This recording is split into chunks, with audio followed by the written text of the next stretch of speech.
Sinners tells the story of twin brothers, both played by Michael B. Jordan, as they go back to their hometown to attempt to build a business, a club, really.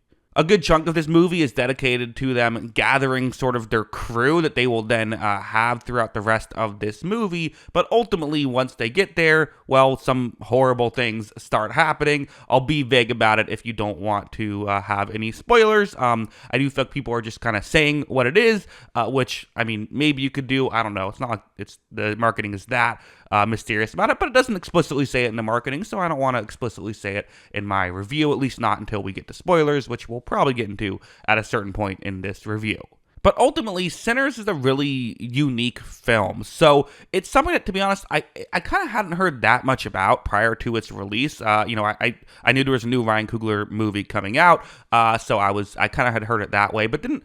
I kind of was one of those movies that I actually was in theaters to see a different film and just sort of realized, like, I see a lot of people coming out of this theater. I wonder what that's about. Oh, Sinners, interesting. I was kind of surprised that it was like a new original movie that so many people were coming out from. I was kind of thinking, like, did a Marvel movie come out? What's happening here? No, it was Sinners. I will say I went on a Wednesday night, and it was a packed crowd. So that's cool to see that there is this much, and there's been a lot of talk about the box office stuff with this movie, but it's cool to see that a lot of people are flocking to a truly original film. Personally, I'm a fan of writer-director Ryan Coogler. Now, I will mention I am not a Marvel fan, no disrespect if you are, just it's not really my thing. So I still haven't seen either of his Black Panther movies. I probably should just watch Black Panther. I usually am just like, Marvel stuff, I'm not really that interested. But, I mean, I like this guy's work, so I should probably check it out at some point. Fruitvale Station was the first movie I saw of his, which I thought was great, and still think is great. Creed, I haven't seen since it was in theaters 10 years ago now, but ultimately, that was a movie I really liked as well. So, yeah, was excited to see him kind of, go back to the original film well. And I have to say, this movie, in my opinion, was just a smashing success. I think the strength of this movie is its editing and its pacing and the way that the music all blends together. There's a lot of unique music choices that really work for me, and there's just a constant flow of things happening. But it doesn't feel totally like an Oppenheimer, where a lot of people criticized Oppenheimer for it feeling like just a long trailer. And don't get me wrong, there are moments somewhat like that, but I would say as a whole, it's something that will have slower moments as well, but it all just flows together, and I think the music choices is a huge part of why it worked. But it would even have like these long takes, including one long take in the middle of the film that I've seen get talked about, and it rightfully so. Again, maybe we'll talk about it in spoilers, but there's just an incredible sequence where it goes through the bar or the club, whatever it's called, that they're going through, and you see a bunch of different people dancing in different ways. That's all I'll say to avoid spoilers, which was just an incredible sequence, I thought, and that's worth the price of admission alone there. But while that's the most talked about sequence, there's a lot of sequences where the camera is just following these characters as they go from room to room, from spot to spot, and it gives it this really grounded feel. And again, it never feels like it slows things down. The music and the overall pacing, and how technically difficult that is to film, right? Because if you want to do something in one take, you can't cut, right? So you can't use that to make sure that you pace everything together. So you have to give Coogler credit, along with the editing of this film.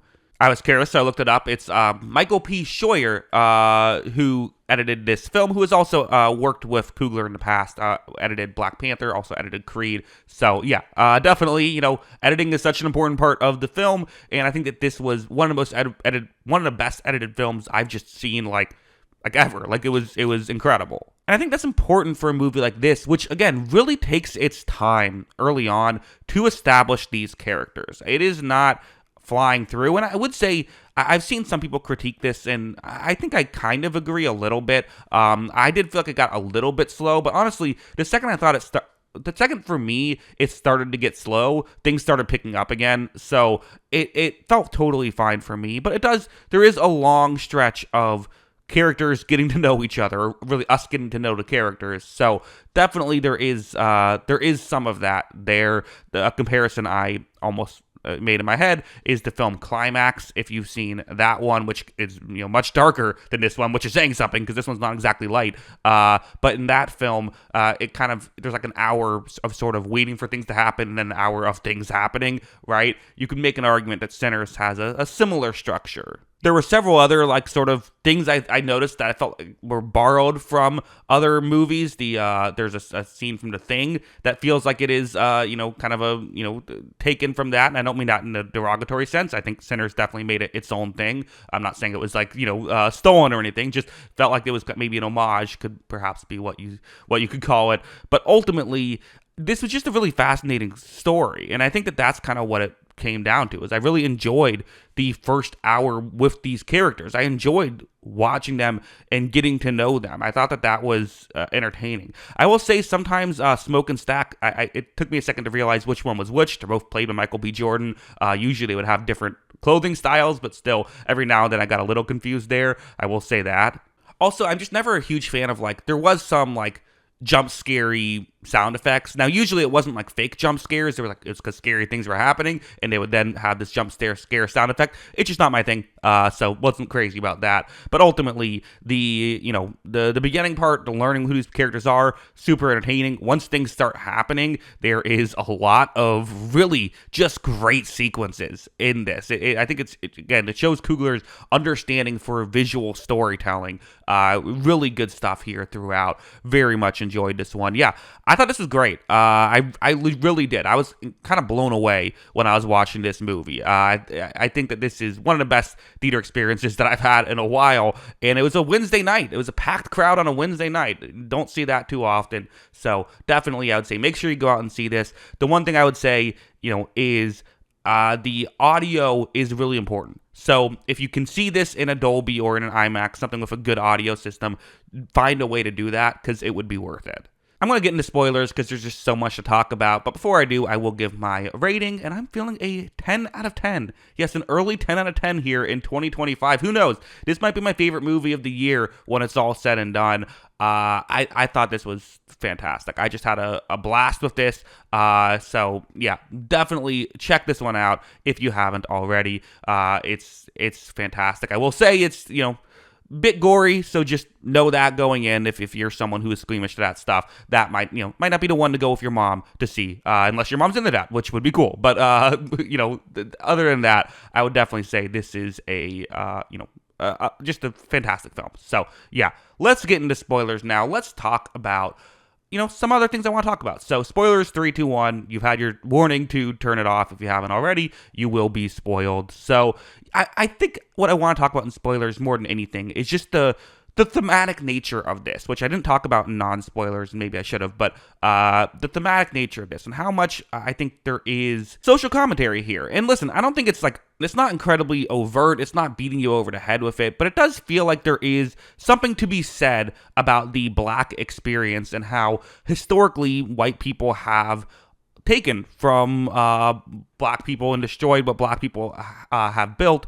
That is a tale as old as time. There's a lot of talk about music in this, and that's a huge way where that's happened, right? Famously, Black artists who would come up with songs, they would sometimes find a white artist to play those songs, to play to white America. You're essentially watering down the original art. This has happened with, a lot of people criticized Elvis, who had a bit of a different situation, but ultimately was someone who grew up around Black people, liked that music. But when he started playing it, he became a lot more popular, not because he wasn't good, he was a great musician, but also in part because he was a white musician. Things like this have even happened recently, like Vanilla Ice, for example, being one of the first, decent white rappers blowing up because he's a white rapper, and it makes it easier for certain sections of white America to listen to new style of music without, while still listening to a white person. Things get a little tricky the more you talk about this stuff. And listen, this is not a political channel. This is a movie channel, but you can't really talk about movies without getting political at times. I know what I'm doing when I made this channel. So it is what it is. That's how I see it. And of course, it happens with businesses as well. There have been, historic stories of a Black business doing well and white white people, like the Klan, for example, destroying that because they don't want to see black people doing well. Like that's been a thing that's happened. You could also simply just take this as the vampires are a metaphor for the Klan in general, and it just it's more simple that way. But I think there is more complexities to it. But again, this isn't a film that's like beating you over the head with anything. It's more about, I think, using that just as a way to tell a story. And while I do think that Coogler is a good enough artist to throw those kind of things in, and I do think that there are some like clear, I think, thoughts of that stuff. I mean, the whole sequence where they're going through the club and there's different black music throughout the eras that is playing throughout that club in that experience felt like a clear point, for me at least, from Coogler to say, well, yes, this is a period piece. This is not just a period piece. This is something that still is happening even today, and you can't help but think about someone like him who has worked in genre films of, has there been people wanting him to maybe make a more toned down film, or maybe, I mean, I don't even know, but it made my mind think there. I don't know if anyone else has more connections to point out, but that's definitely what my interpretation of this film was when I watched it. But again, one of the things I just loved about this movie, getting past the social commentary and just the movie itself, I just loved all the specific sequences of this film, right? I mean, like the sequence where there is a knife hole in the door and now you have multiple characters looking through the knife hole, and it's just, it's you're on the edge of your seat. You're saying, like, you gotta stop that. You gotta not be doing that. And the kind of the way that it built tension and the way that tension always paid off. One of my big critiques of horror films is how often sometimes they'll just like create tension just to create tension and there won't be any payoff. There was payoff with these tension moments, which I thought was great. I mean, again, this whole experience was just so incredible. I was completely with it all the way, and it does what you want with a movie. Where at no point am I thinking like, do I like this? Like, is this a good scene? I'm just watching the movie, and ultimately that's the experience you want to have when you're watching a film.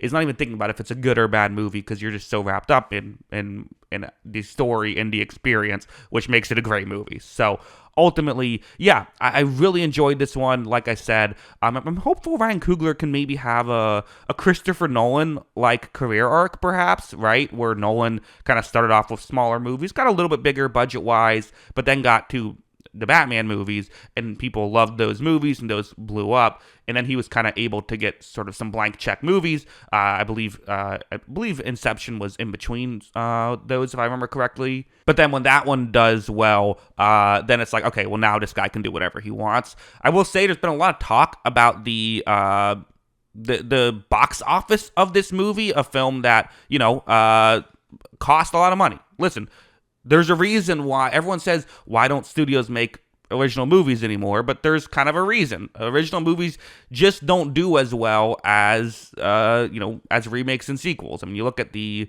top grossing movies every year, they're always remakes and sequels. But ultimately, you can't just keep remaking the same stuff over and over again. You're gonna need original stuff.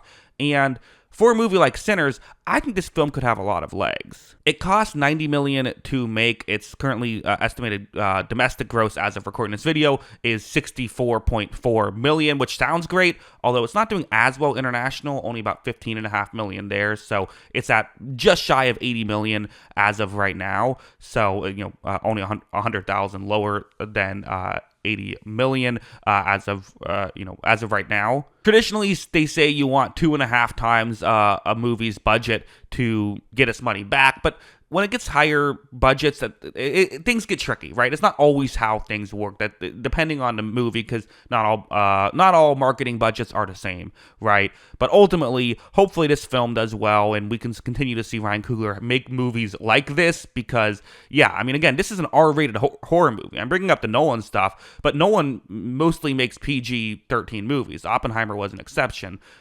this is an R-rated horror movie. You're going to get a lot of people like that are going to be turned off right away. So the fact that it's doing this well, like, it's kind of crazy that someone gave him $90 million to make this movie. Like, that's just absurd. And if it can pay off, I mean, it feels like he could at least make a lot of interesting stuff going forward. So yeah, it's just fun. Makes you happy about movies, right? With all the, I feel like every time I listen to a movie podcast, someone's like, yeah, movies are dying, it's all going to be over. It's fun to just have like a good movie that makes you feel good about this stuff. So at least that's how I view it. But yeah, those are my thoughts. What are your thoughts on Sinners? Let me know in the comments below. Always love hearing from you. And of course, as always, thanks for watching.